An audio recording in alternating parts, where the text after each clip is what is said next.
Hello everyone, সবাই কেমন আছেন? আজ আমরা দেখতে চলেছি ব্যাটারির আমাদের গাড়ি বা বাইক বা অনেক সময় অনেক ব্যাটারির যে কোনো এক পাশের নেগেটিভ বা পজিটিভের খুঁটি নষ্ট হয়ে যায়, যেটা আমরা সচরাচর খুঁটি বলে থাকি, টার্মিনাল বলা হয় ইংলিশে। এটা কীভাবে আবার তৈরি করা হয়?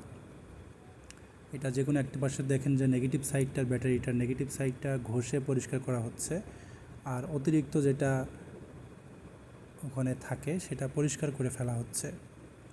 এবং এখানে একটি হিটারের মাধ্যমে একটি হাতুড়ি হিট করা হচ্ছে। এই মেশিনটার যে কী নাম সঠিক আমার জানা নাই, কিন্তু এই মেশিনটি কি মাধ্যমে এটা অনেকটা পাম্প করা হয়। এই যে এখন পাম্প করছে, পাম্প করার মাধ্যমে এই মেশিনটি থেকে আগুনের ফুলকি বেরোচ্ছে খুবই দ্রুত গতিতে, যেটি এই হাতুড়িটিকে গরম করছে। এটি গরম করার পরে ওই স্থানটিকে ক্লিয়ার করা হবে। আর আমি এই কাজটি করেছিলাম এখান থেকে, এই অ্যাড্রেস থেকে আপনারা কাজটি করিয়ে নিতে পারেন।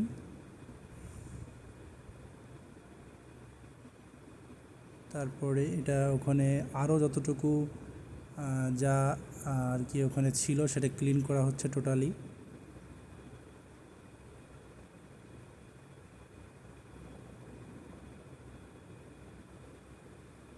এটা বিভিন্ন ধরনের অ্যালুমিনিয়াম, সীসা, এগুলো জাতীয় জিনিস গলিয়ে এটা তৈরি করা হয়।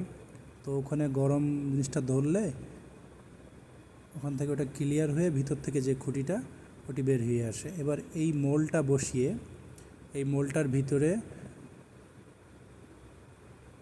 গরম করা গলিত সীসা বা যেটা বলা হয়, যেটা আর্থিংয়ের জন্য খুবই কার্যকরী, সেটা ঢেলে দেওয়া হবে। এই যে এইখানে দেখেন হার্ড হয়ে আছে, এটা গলানো শুরু করা হবে। এখানে কিছুক্ষণের ভিতরে দেখবেন যে গলে তরল হয়ে যাবে।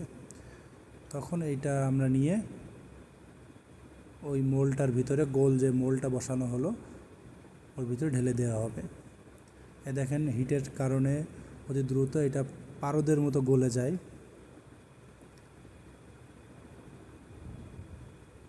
এই গলিত অবস্থাতেই ওখানে ঢেলে দিতে হবে, না হলে এটা আবার জমাট বেঁধে যাবে। যার কারণে গলার সাথে সাথেই দ্রুততার সহিত আমাদের ওর ভিতরে ঢেলে দিতে হবে। এটা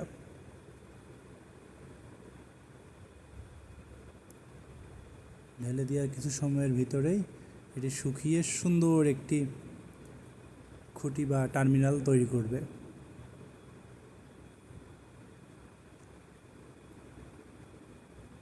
এটি উঠিয়ে ফেলানোর পরে দেখুন সুন্দর একটি টার্মিনাল তৈরি হয়ে গিয়েছে।